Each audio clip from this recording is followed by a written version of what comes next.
FNB is known for its innovative approach to banking. That is hand in hand, sort of the sector that you operate within. Yes. The second thing aligned to that is that the customer, because of all that customers have seen in the last 2 or 3 decades, has raised their expectations. The level of patience that they have to queue is gone.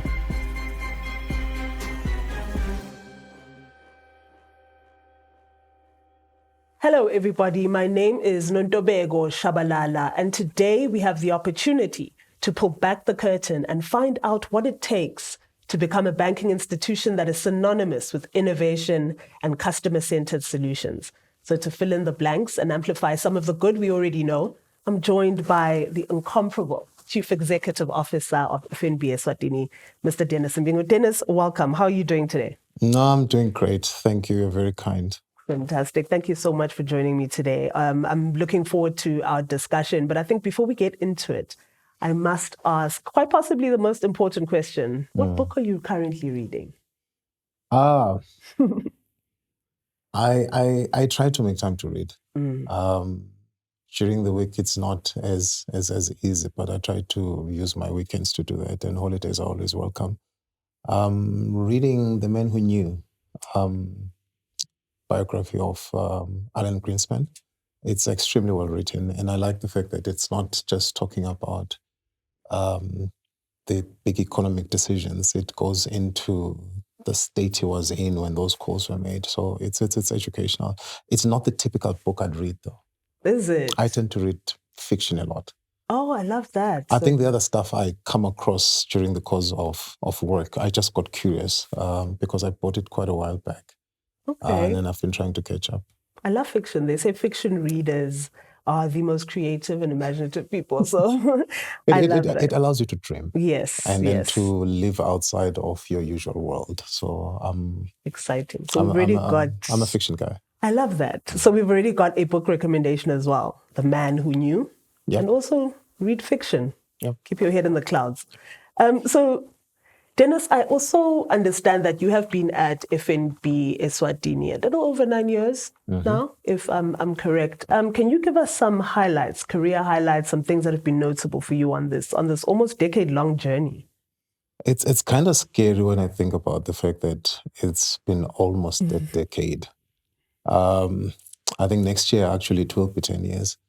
I'm not too sure that I'm the competent person to talk about what has happened in my time together with the team that I've been so lucky to work with. I've also been quite lucky to work with a very competent board. So I'll leave it to them.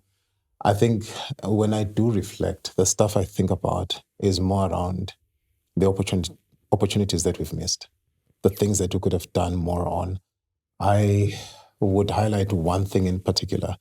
I do think as a bank, and as part of the greater private sector collective, we could have done more to support the marginalized, to help create employment, especially youth employment. We could have done more to help redefine our understanding of what employment or unemployment is.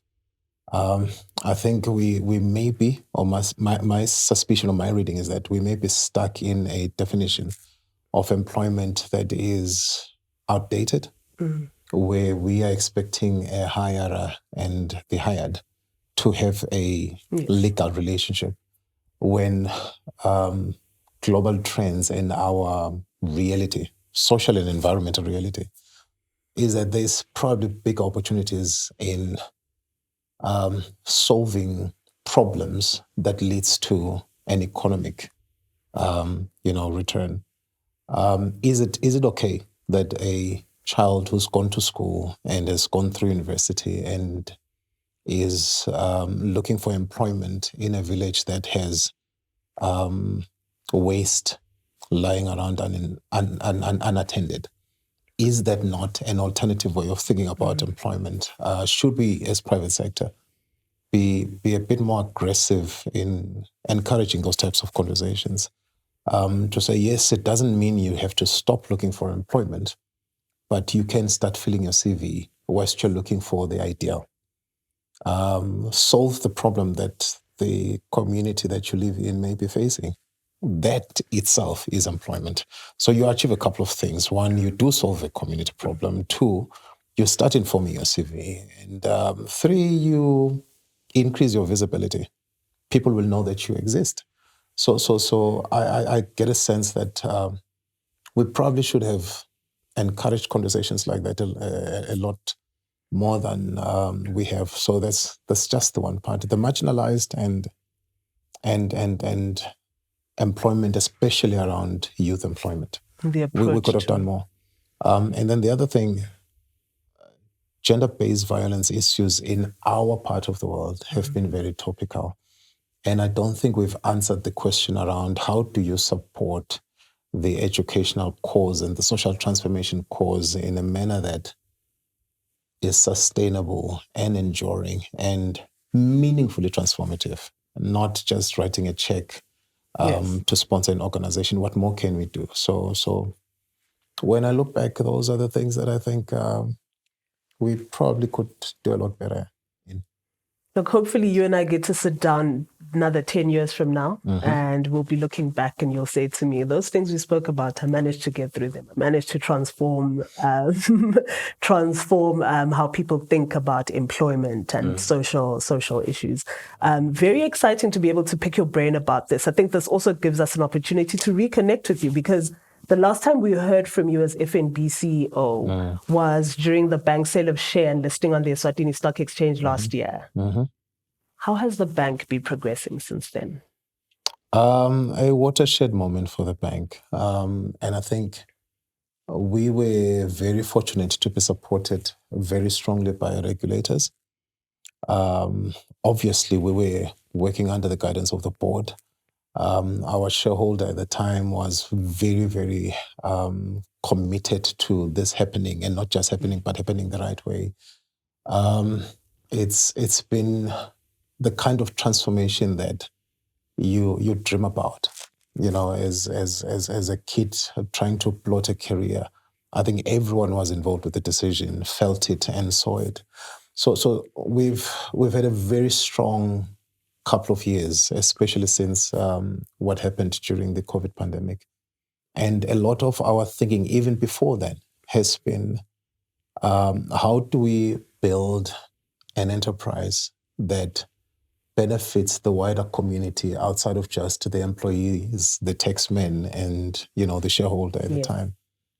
And we then came up with this idea that perhaps we should think about being broad-based in terms of our ownership. And there were lots of permutations and possible ramifications from that call. But I think even if some might argue it's imperfect, it's been a fairly balanced outcome in that ideally we wanted to do a retail offering and offer to individuals. But what we ended up with was being able to bring in groups of large members of society, or large groups that included members of society that were marginalized, perhaps, or may not have a direct opportunity to participate.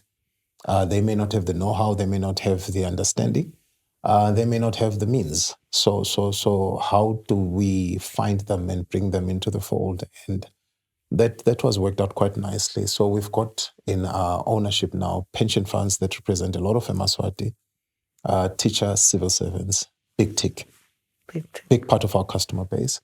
We've got a cooperative society, the one that has teachers as members. We've got SWAS Empowerment Limited, which is investors, individuals, and pension funds. So we've got quite a nice mix and a nice blend, and we're able to sell 24.99% at the time. But what also excited us excited us as much, was the inclusion of employees that FNB. were able to, FNB employees, through a trust that now owns 4.99% of the bank. And what we were lucky around is that we listed in December 2023. In February, the board signed off our interim half-year dividend.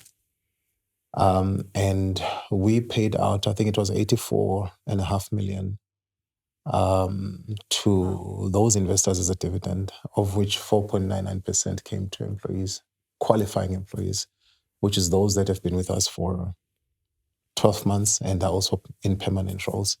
So outside of performance metrics, those qualifying employees walked away at a minimum with just over 10,000 emalangeni as individuals. And that is what transformation looks like, especially if we can sustain the performance going forward. I'm honestly, my mind completely blown away. I think I love particularly this approach to shared prosperity. You know, you spoke about the diverse shareholders that you do have. And I think if you're talking PSPF, you're talking the civil service as well, teachers, phenomenal. And then employees as well. It really also is about empowering your employees. The shared prosperity thing is not just a mantra. I think the group, this business, has been built around shared prosperity, and part of what informs it, for me, I like it as a value that is well pronounced within the FirstRand group, but it overlaps with our own personal values, my own personal values. I don't think it's okay to be the tallest tree in a forest of much shorter trees, because that puts you at risk of being the first one that the logger looks at. Yeah. When it comes through looking for timber. Yeah. You should be strong, be tall, and live up to your potential. But part of being strong and being enduring is making sure that you are not the only one. Yes. So in positioning yourself in society as an organization, there's a built-in commitment around this shared prosperity conversation that you have a responsibility to pull others up as well to your level. Otherwise, your success may be tested if you don't do that. Yes. Build the ecosystem of success around you, through your customers, through your employees, through other shareholders. So that is why I say it overlaps with my own personal values. I understand that completely. I love that. Build the ecosystem of success around you. That is a key takeaway, I think. And I, even just as you were speaking about your shareholding, I think even with my layman's understanding of banking jargon, that truly does sound phenomenal. I also heard you talk about half-year dividend payouts. I would like for you to unpack for us a little bit about FNB's financial performance and how it fared within the first 6 months of the financial year cycle 2023-2024. It's been pretty solid. One of the things that we've tried to live up to from the mandate that we've got from our board, it's not so much about chasing big profits every year. The mandate that I have as CEO is helping the organization to generate sustainable earnings. Yes. And the key word is sustainable. So this is not, I think, a group that is too keen on extreme volatility, where one year you shoot the stars out and the next year it's a collapse and the following year it's a different story. It has to be sustainable. And that's an important marker because it forces us as management to make responsible long-term decisions. So we're not chasing a 12-month outcome. We have to think, what will this decision mean in 5 years, 10 years, 15 years, 20 years? And therefore, the growth has to be based on authentic, meaningful decisions. One of the things that it has brought us to is you then have to balance that outcome with some of the long-term investment decisions. For instance, in building this new head office, that has taken 26 million of our annual profits for the next 10 years minimum. But is it the correct long-term call? It is, without a doubt, because we think we can leverage this structure. Yes. And make ourselves a lot more accessible, a lot more feasible, and also help build other businesses. So when the market reads our results at the end of this financial year in June, there probably will be 26 million behind where we would have been had we not built this. But it was the right call because it will birth new opportunities. And then everyone knows that FNB is known for its innovative approach to banking. That is hand in hand, sort of the sector that you operate within. And you also have the highest number of retail clients, is my understanding. How? I wouldn't know. How is FNB leveraging its people and technology to ensure, that seamless customer experience? So this is there's a long and a short answer to this. Okay. I'll try the short one. So this is our reading of where we are. One, we are living in times where technology is transforming every sector. Yes. And by extension, every society. And the type of disruption that we're going through right now is like none that the world has ever seen. Now, in our view, and there's one unique thing about it. Oftentimes when we think about transformative things that happen in societies, we expect a boom, one big explosion of something, or a new idea that gets everybody running. And then we build businesses and communities around that big idea. The way technology has evolved in the last 20 odd years, 20 to 30 years, as one would read it, it's spreading in a manner that it's almost virus-like. It's spreading quickly in things, or in a manner that people don't really take note of how substantive the changes are. So it's the what we have seen across different types of technology is a permeation and a spreading of this through society in subtle means that you wake up years later and realize you actually could not live without a particular device, or you could not live without, you could not run your affairs, without utilizing certain things. So we take swiping a card on a speed point. We don't even think twice about it. But at some point, there was the first speed point and the first card, and these things we take for granted today. It has happened with online banking, it has happened with the app, and now it's happening with artificial intelligence. And we are adopting all of those things. So technology itself is a disruptor. We have to recognize that. The second thing aligned to that is that the customer, because of all that customers have seen in the last 2 or 3 decades, has raised their expectations. The level of patience that they have to queue is gone. The level of patience that they have to wait for a decision of yes or no is gone.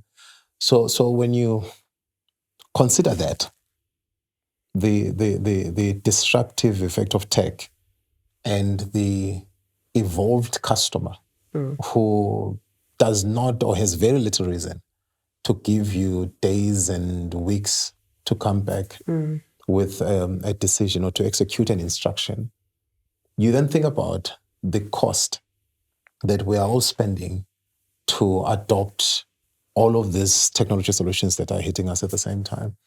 And you say, so what should the bank look like? How should the bank respond? So the way we've interpreted that has said we need to prioritize customer experience, both from an understanding of who the customer is and also from an understanding of the technology options that we now have that we didn't have even 3 years ago, let alone 10 years ago. And in combining those two perspectives, we've come up with fairly simple bullet points, and we will be going out to the market and having these conversations. The first one is that we have to eliminate the friction that customers have around experience. A lot of that friction is created by too many human interventions in the value chain. We have different interpretations of the law, different moods, different takes on transactions. We've got biases, etc. So how do you filter that out and get the customer to making a decision without stressing about too much human intervention. So one example I made to a discussion we're having with one of the teams is that when I go to work in the morning, I start the engine of my car and I think about what I'm going to do at work. I never think about, will the car start? Is there any issues with the electric wiring? Yes. Is the battery okay? That's the level of reliability that manufacturers have built, especially on the newer cars. So I worry about what I want to achieve, not about the manner in which it's almost now intuitive. Yeah. So how do we get technology to, our services to almost be like that? When you think about, to get you not to think about banking, but to think about what you want to do with your money. If it's a trip to Europe, worry about the trip to Europe. Don't worry about, will my card swipe when I get there?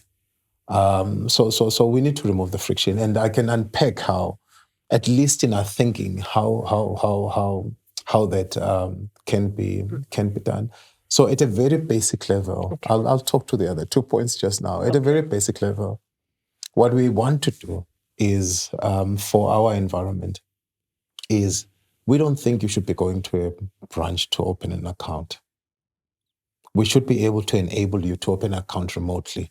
If we have to deliver a card to where you live, if you do need a card, as most customers would, or have to ask you to come in to collect and sign 1 or 2 pieces of documents if you have to. Yes. We've got the ability to do that. So how do we do that and do it in a manner that is inclusive, for the rest of society? Because not everybody has a smartphone, not everyone has a Wi-Fi connection, not everyone has an email address. So we will be going out somewhere in the next 60 days.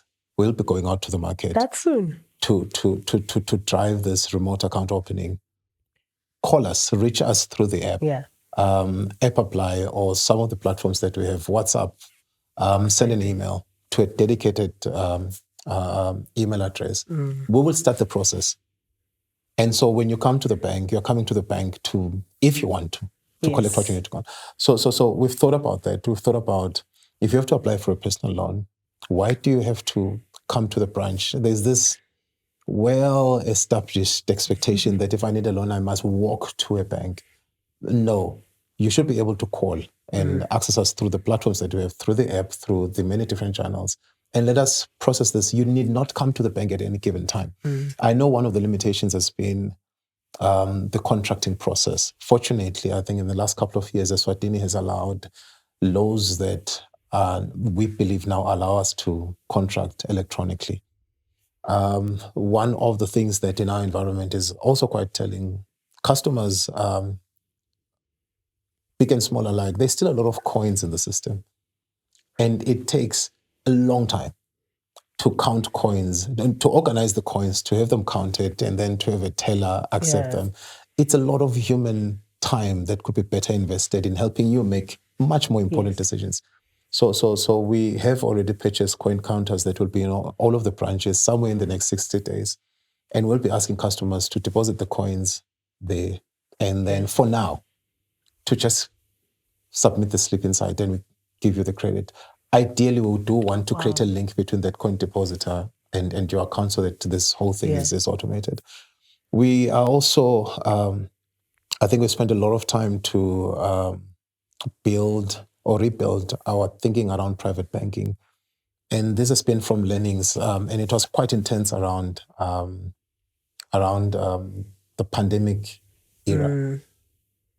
We should be able to service our customers that have these needs without them physically coming here. So we are building a capability to be able to assist with advisory and wills, estate management within the bank. And part of the logic is there's a discomfort in a person to talk to the bank about financials, and then you go talk to a lawyer who then talks to another lawyer, and then the file is being moved around. And then you don't know where this might actually end up. So we would like to help in-house all of that. And then we've invested quite heavily in some infrastructure, including this head office, where we're encouraging customer interface. We've just finished a branch at Matsapa Lifestyle. It's not a branch. We intend for it to be a customer experience center. So in the front, you've got service or customer experience employees, service consultants that are meant to problem solve for customers, those who want to go there. But in the back office, there are people that should be able to solve the problems there. So there's a team of 50, 60 odd people there that is helping to solution for this thing. So it may sound fairly basic for developed markets, but these small changes here are meant to prepare the ground for something bigger. Now, the second category of things that we're looking at is that we have a lot of information on customers that we think could be helpful to you. And what we collect around KYC, as I've said, your ID, we keep a copy, your address, your physical address, your contact details, etc.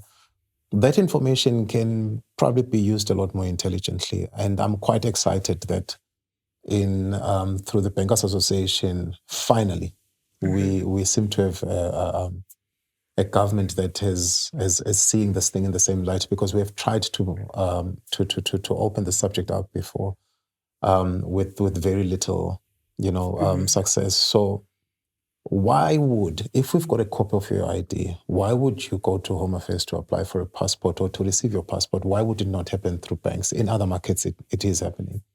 You're looking at your license disc or any other public services for that matter. Yes. So there seems to be an openness that we're very excited about with the current government around use our infrastructure to eliminate the need for people, to travel. And a big part of the benefit there is we could also be helping to manage our own carbon footprint and those of customers. You eliminate this up and down thing. And then the last part around experience. There are indicators that perhaps for us and maybe for some of the other banks in the sector, we are operating at the edges of our commercial banking licenses. There's a big question around what else can we do? Okay. That may not be a bank, but it overlaps with what we do. So there's a lot of thinking and a lot of debate around that. But we will go out to market once we've got a stronger sense. My favorite thing about FNB, I think, is this: you do so well to solve for the customer. I think you really put yourself in the customer's shoes and sort of say, what will it take? What else can we do? And I'm excited about this idea of reimagining banking or financial services, and then seeing how that future goes. I think the branch, obviously I was reacting off camera, but my eyes were literally shooting into my head every time you kept counting. And it seems like small things, like coin counters, I think you called them. Transformative, right? Transformative. And in a few years, it's going to seem like this distant idea that you had, but it's going to reduce the friction, I think is the word that you used, when people interact with their banking services. I appreciate the feedback, but I also think we as a sector, and us specifically as FNB, this thing should have been done 10, 15, 20 years ago. Yeah. When we had the meeting, I think with one of the government agencies or departments recently, our view was this may be groundbreaking in courts today, but it's 20 years behind the curve. We should have done these things a lot earlier. But now we've got the technology, we've got the capital to do it, and we've got, we believe, a government and government agencies that are willing to partner. So I'm hoping that somewhere soon we can reach agreements around how this thing would look going forward. But yes, we have to solve for the customer. If we aren't solving for customers, what else are we doing? One other point that I would raise, Nona, is I know that some customers will disagree and say, no, but you guys are still, FNB is still taking time. There's still queues. And I would agree with them. But I also know that 10 years ago or 15 years ago, those queues used to go around the branch. Indeed. When we introduced more ATMs and automated deposit tellers. Yes. And we changed quite a bit and created a customer support center. Those queues collapsed and they are now inside the branches, but it is still too much. A queue is too much. There should not be any queues. So if there's criticism, I think it's very fair. And now the conversation is that what does that last mile of the transformation project look like? And hopefully customers will be receptive and know that when we ask them to do things remotely, This is it's why. not because we don't like them. We think we should be saving their very expensive hours to do other things that matter more. I'm excited. I also heard you say, pardon me, that as soon as you've crossed all your T's and dotted all your I's with the branch transformation, you're going to go to market and help us come along this journey with you as well. I think, keeping in line with your business strategy, and I think you're already starting to talk about that, again, think you've been reiterating throughout the conversation, it really puts the customer at the center. Are there any other projects or initiatives that the customer can expect from FNB? There is quite a slew of potentially disruptive things that are driven, one from our end, but also through regulators and other parties, beyond our pay grade.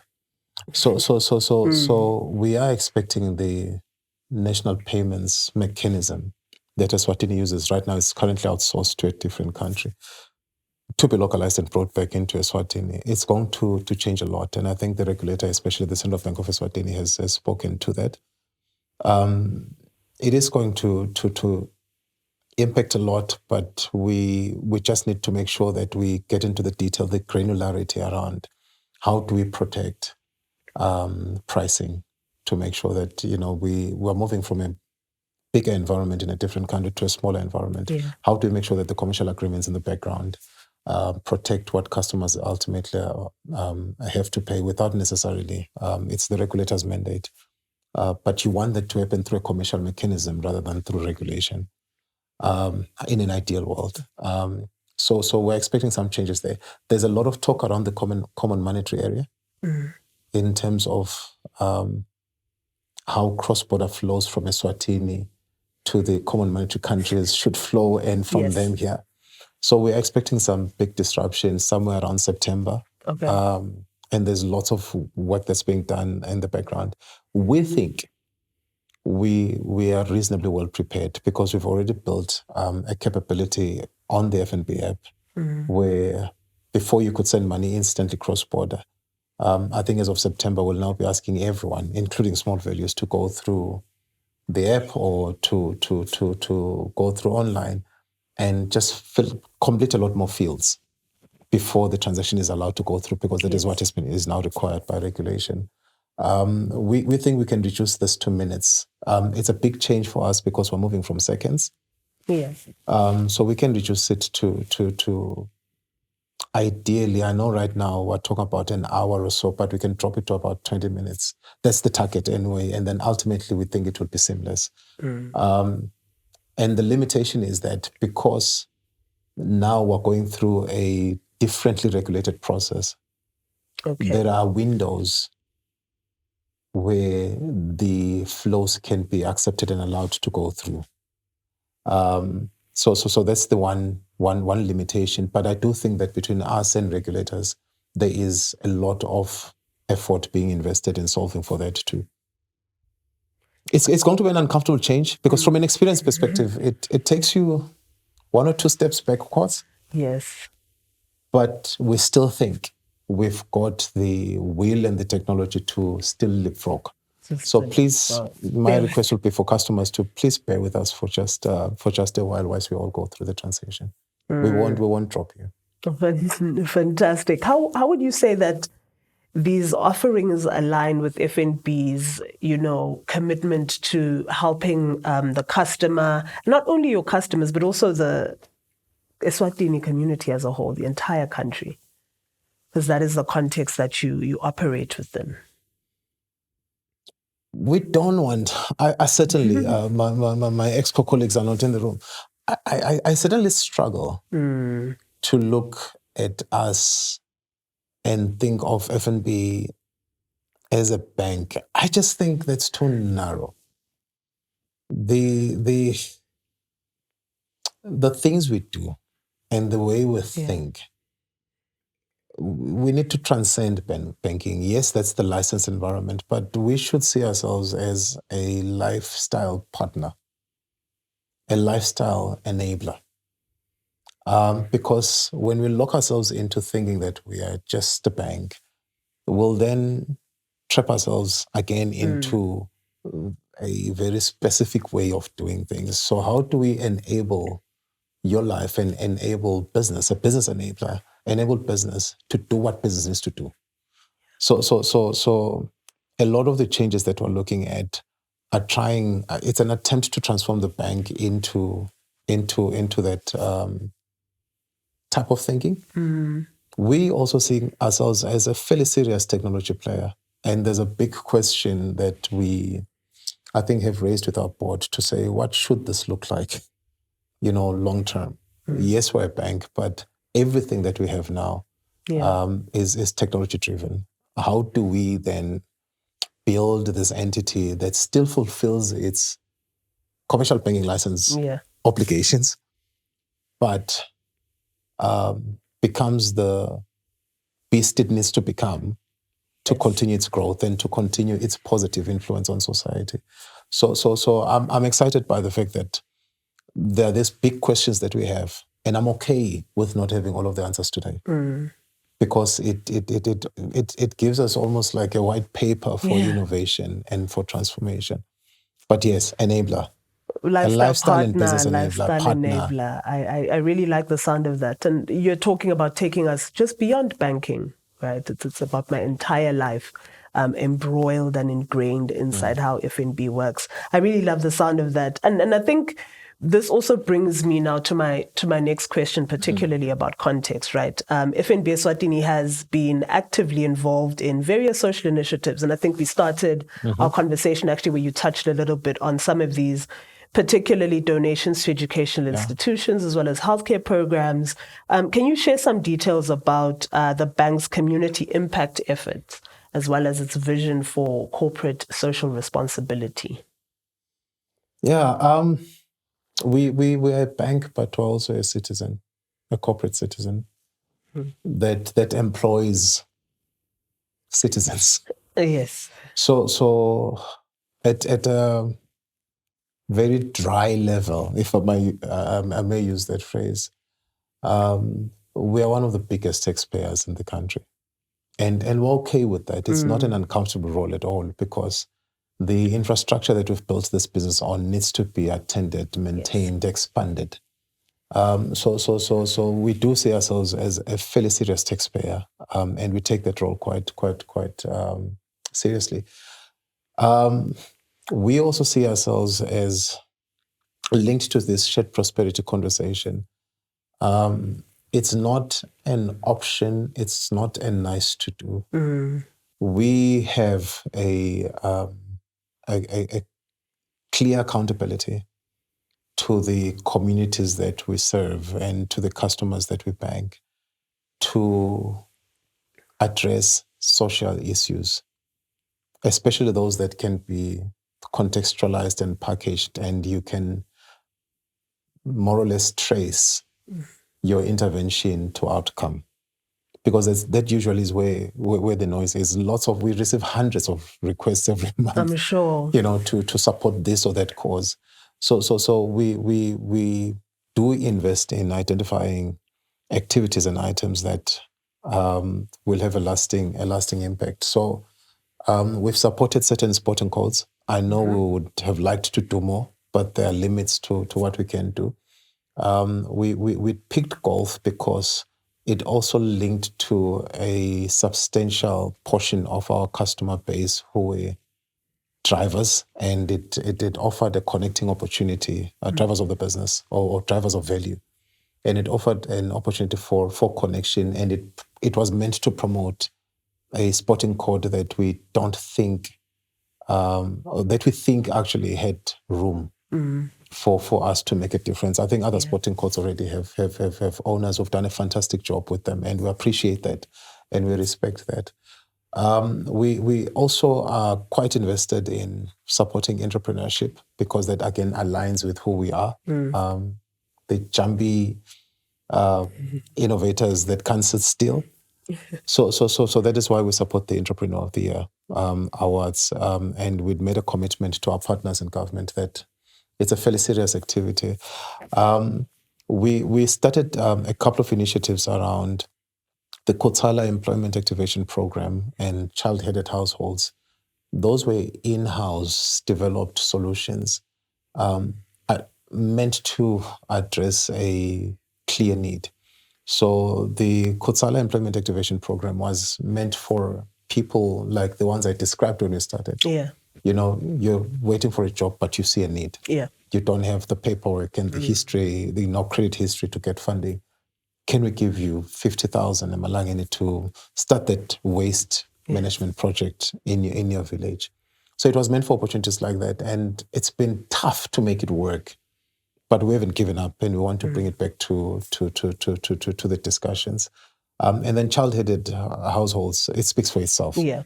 I think in our country, it's been heartbreaking. You know, when you see the pictures and you get the feedback, what these guys, you know, get to visit the interviews.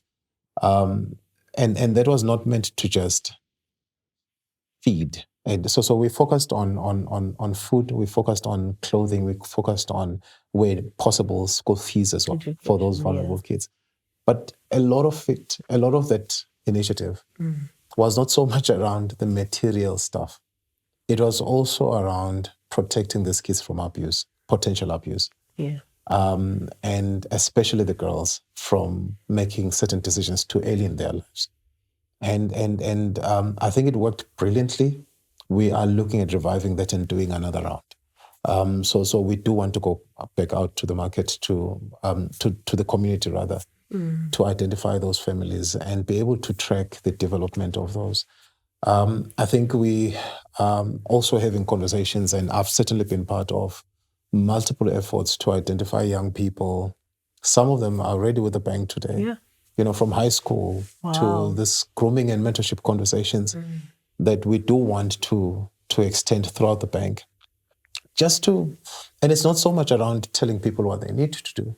It's around getting people to see what they may not have seen and to reduce what may be dreams into practical stuff that they can pursue. I know quite a few of my colleagues do that as part of their free time. And then I did mention anti-GBV projects that we want to reinvest in. We have partnered with the university around helping to develop technology students. And all of this has been great, but there's more that needs to be done. My greatest sense is that these things are not so much brand activities. They are citizenship. Citizenship responsibility. It's citizen responsibility. We have to find a way as the private sector matures to collaborate on some of those things. We are not against, for instance, as FNB, if there is an intervention that resonates with another corporate, that we actually pull these resources and provide a plan to make sure that this can run for a couple of years, as opposed to just relying on our input.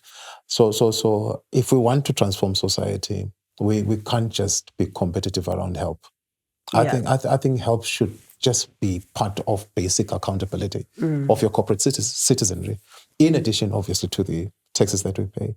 And then maybe last, we do not necessarily believe that solutions should always come from the government. I think the government is a path maker in a way, and an enabler in a way. A lot of the social solutions probably reside with the private sector.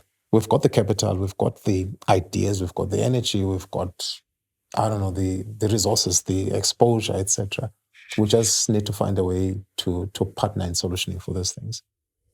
That's very, very encouraging, particularly to hear from CEO of such an impressive bank. I think I agree that there shouldn't be sort of competition for help, is the phrase that you use. I think once we get to that point of consensus, you're not competing for market share over how many people you're helping. We're transforming societies. Dennis, this has been such an illuminating conversation. I almost don't want to let you go, but your team will start shouting at me. Before I let you go, though, I'm curious, what message would you like to convey to FNB Eswatini customers and the general public of the kingdom? And Sure. perhaps, sorry, I know that's a big question, Yeah. but perhaps to add on to that, while you answer that, maybe you could just touch on how you would address any lingering concerns that anyone might have, and how we can continue to maintain trust and confidence in the brand. It's a Big question. it's a big question. This brand is built around customers, and the sense of safety and protection is something that we recognize. We certainly don't want to limit ourselves to selling solutions and then walking away. The unique thing about banking, I've had debates with some of my colleagues sometimes in the private sector around the extent that we mold ourselves into industry forums. So the unique thing about banking is we sell or we provide a sensitive basket of services, right?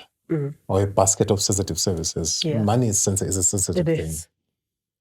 To the same customer repeatedly.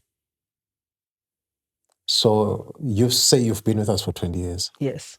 We are unlike maybe a different kind of business where you buy something, you walk away, they don't know your name, they don't know where you live, they don't have personal information on you.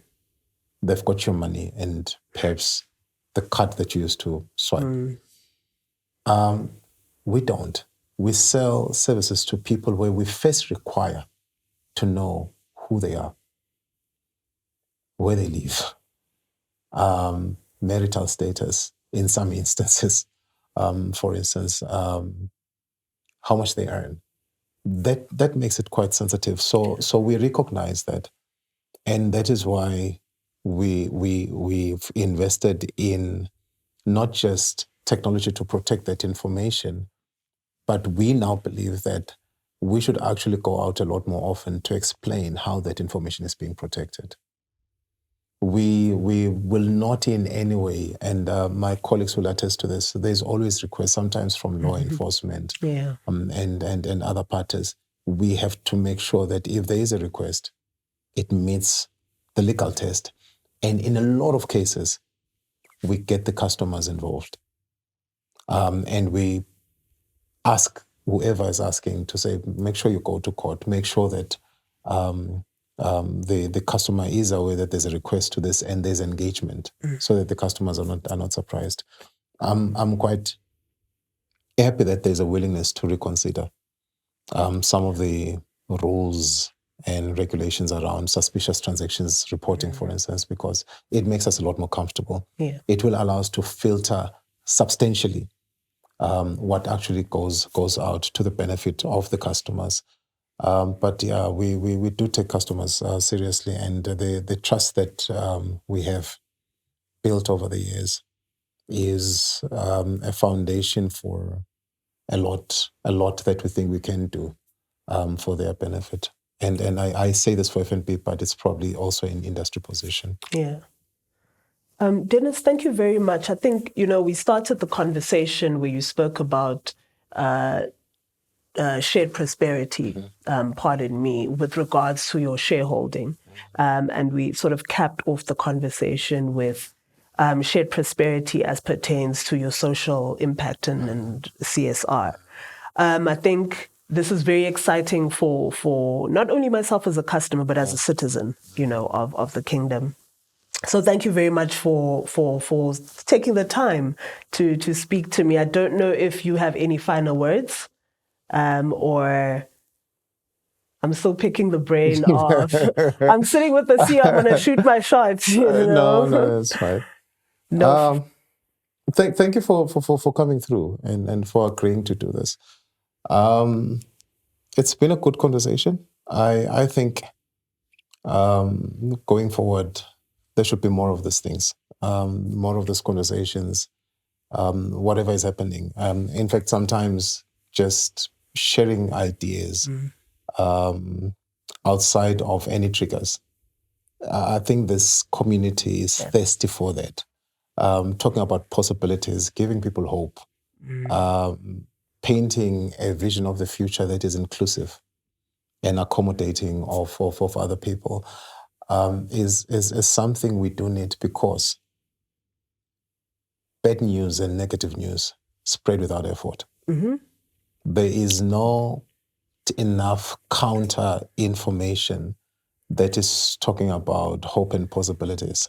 And it's very easy for us as a community and as a country to drown ourselves in what's wrong when there is so much that is right and that can be better.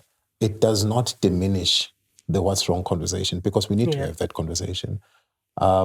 We are going through a transformation of sorts, and we are defining an identity for the country through all of these external conversations that will inform who we are in 50 years' time, not in 2 years' time, in 50 years' time. That robust engagement through all of the different layers of society is a positive thing. Even though elements of it may be uncomfortable, may be awkward at times, but we should take comfort that we are a nation that is willing to have these conversations. Are they happening to the extent that we want or that people expect? That's a debate. But for us in the private sector, there definitely is an opportunity for us to be a lot more communicative and not assume that customers understand what we do and why we do it.